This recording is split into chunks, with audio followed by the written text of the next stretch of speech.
नमस्कार दोस्तों, मैं वीएस गांधी और आप देख रहे हैं गांधी टेक। दोस्तों आज का जो क्वेश्चन है वो बहुत सिंपल क्वेश्चन है दोस्तों, लेकिन इम्पोर्टेंट भी है। ठीक है, लेकिन दोस्तों ये क्वेश्चन होता है वो आपको इंटरव्यू में पूछा जा सकता है। ठीक है, तो देखिए दोस्तों कौन सा क्वेश्चन है, ये देख लीजिए। ट्रांसफार्मर की रेटिंग होती है दोस्तों वो केवीए में क्यों होती है, जबकि मोटर या फिर कोई भी इलेक्ट्रिकल उपकरण हो उसकी रेटिंग आपको किलोवाट, वाट या एचपी में मिलती है। ऐसा क्यों, क्या कारण है दोस्तों ट्रांसफार्मर की रेटिंग में और इसकी रेटिंग में। तो दोस्तों इसी टॉपिक पे हम बात करने वाले हैं। तो दोस्तों अभी तक आपने चैनल को सब्सक्राइब नहीं किया तो प्लीज़ चैनल को सब्सक्राइब कर लें और बेल आइकन पर भी क्लिक कर लें ताकि आने वाली हर वीडियो का नोटिफिकेशन आप लोगों को मिल सके। तो चलिए दोस्तों बता देते हैं हम आपको। जैसे कि दोस्तों एक ट्रांसफार्मर है, ठीक है, तो ट्रांसफार्मर की रेटिंग आपको केवीए में मिल जाती है। ठीक है, केवीए। ठीक है, जैसे कि दोस्तों आपको केवीए मिल गया 1000 केवीए। ठीक है, अब दोस्तों जो भी ट्रांसफार्मर कंपनी है वो ट्रांसफार्मर बनाती है, उसको ये तो नहीं पता दोस्तों आप इस ट्रांसफार्मर को किस इलेक्ट्रिकल उपकरण को चलाने में यूज करेंगे, नहीं पता होता है। ठीक है, और दोस्तों पता हो तो भी ये कुछ नहीं कर सकते, क्योंकि दोस्तों जो ट्रांसफार्मर होता है उसमें दो लॉस आपके बनते हैं। ठीक है, वो कौन कौन से दो लॉस बन जाए दोस्तों मैं आपको बता देता हूँ दोस्तों। एक होता है दोस्तों आयरन लॉस, ठीक है, और दूसरा एक होता है दोस्तों कॉपर लॉस।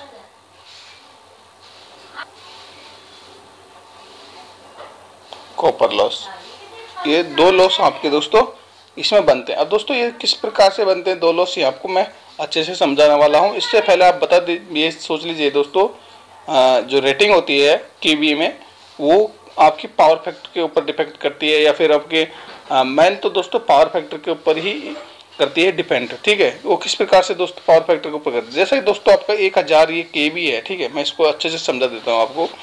मेरे पास में 1000 केवी हो गया,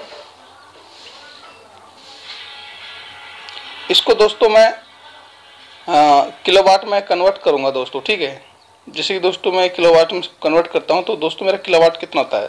अब दोस्तों इसमें मेरे क्या होता है, मेरा पावर फैक्टर है मेरा मैं एक मान लेता हूं पावर फैक्टर, तो मेरा 1000 इंटू 1 हो जाएगा, तो मेरा जो किलोवाट होगा वो 1 आ जाएगा। लेकिन दोस्तों आपका पावर फैक्टर है जो वो 3 टाइप के लोड में कन्वर्ट होता है।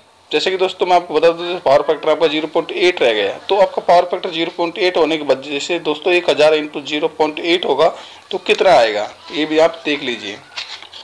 इसका दोस्तों 800 के आसपास आपका आएगा। मैं आपको बता देता हूँ 1000 इंटू 0.8 800 कितना आ गया दोस्तों, 800 आ गया। ये आपका ये हो गया 800 वाट। तो दोस्तों किलोवाट में कितना अंतर आ गया, 200 किलोवाट का अंतर आ गया। ठीक है, वो दोस्तों आपका लोड के अकॉर्डिंग काम करता है। एक यूनिटी पावर फैक्टर आपको कहाँ मिलेगा, लोड का आपको इलेक्ट्रिकल में 3 लोड मिलते हैं दोस्तों, वो आपको बता देता हूँ 3 लोड कौन कौन से होते हैं। तो दोस्तों ये 3 लोड होते हैं, इंडक्टिव लोड, कैपेसिटिव लोड और रेजिस्टिव लोड। अब दोस्तों इसका एग्जाम्पल आपको बता देता हूँ, उसके अकॉर्डिंग आप इसको समझ जाओगे कौन कौन से लोड हैं। ठीक है, तो ये बता देता हूँ मैं। जो ये रेजिस्टिव लोड होते हैं दोस्तों, इसमें आपका हीटर हो गया, प्रेस हो गई, ठीक है, बल्ब हो गया।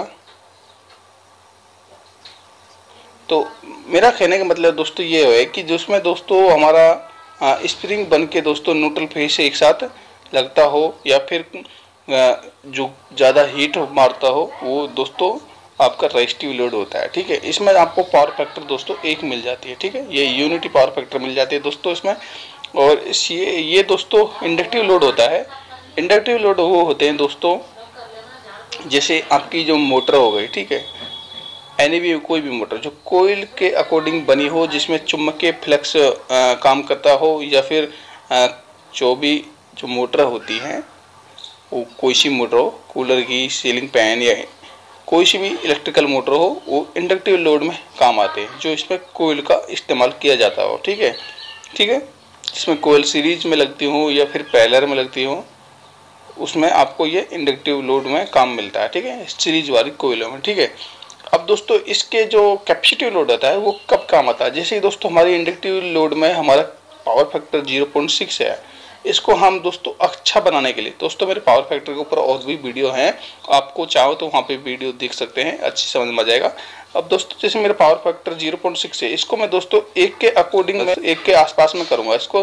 तो दोस्तों मेरे को क्या करना पड़ेगा, इसमें पावर बैंक लगानी पड़ेगी। ठीक है, मतलब बैटरी बैंक लगानी पड़ेगी, और वो मेरा कैपेसिटिव बैंक है, जो इसको हम कैपेसिटिव बैंक बोलते हैं, जो अधिकतर आपको कंपनियों में देखने को मिलेगा, उसको हम कैपेसिटिव लोड बोलते हैं। क्योंकि ये दोस्तों हम कैपेसिटर के अकॉर्डिंग इसको हम लगाते हैं इंडक्टिव लोड में, जिसको हम कैपेसिटिव लोड बोलते हैं।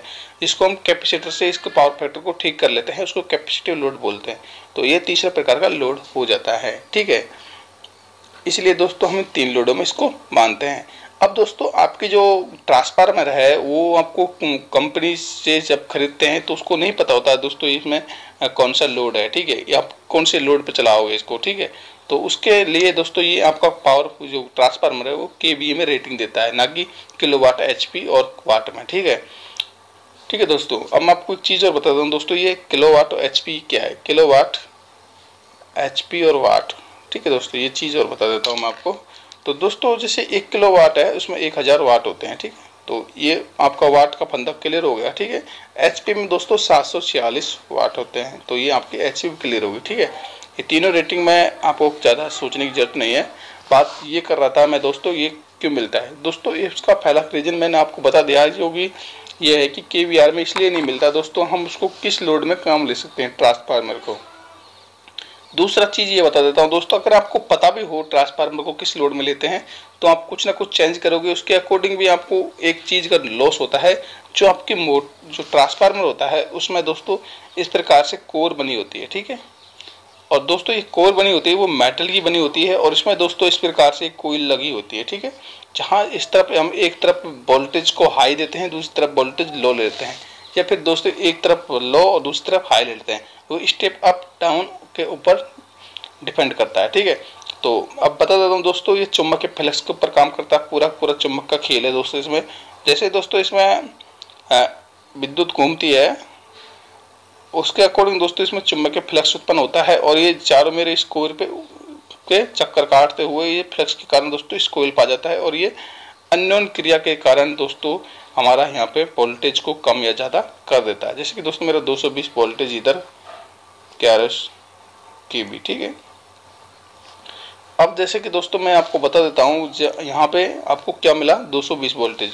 अब दोस्तों मैं इसमें 220 वोल्टेज पे कौन सा लोड ले रहा हूँ, ये भी लोड के अकॉर्डिंग काम करेगा, या फिर मैं ज़्यादा लोड ले रहा हूँ इस पर, तो दोस्तों ये कोर है इसकी, ये गर्म होगी, हीट करेगी दोस्तों, और इसमें दोस्तों लॉस होगा। इसको हम आयरन लॉस बोलते हैं, जैसा कि मैंने आपको बता चुका हूँ। ये आयरन लॉस कौन सा होता है, ये आयरन लॉस ही है, ठीक है दोस्तों। ये कोर गर्म होकर इसकी लॉसेस होता है, जो आयरन लॉस है। और दूसरा दोस्तों कॉपर लॉस है, जो आपकी लोड लेंगे इस पे कोयल पे दोस्तों, ये जो ज़्यादा देर तक ये ट्रांसफार्मर चलता रहेगा, तो उसकी जो एक कोयल बनी होती है कॉपर की बनी होती है, कॉपर वायर की, ये हीट होगी, और हीट के कारण दोस्तों आपकी ये कोयल ये गर्म होगी, इसको हम कॉपर लॉस बोलते हैं। तो इन्हीं 2 कारणों की वजह से, और एक तीसरे कारण, ये 3 कारण ये है, इन 5 कारणों की वजह से हमारा जो ट्रांसफार्मर की रेटिंग होती है वो केवीए में मिलती है, ठीक है, समझ गए दोस्तों आप, केवीए में मिलती है।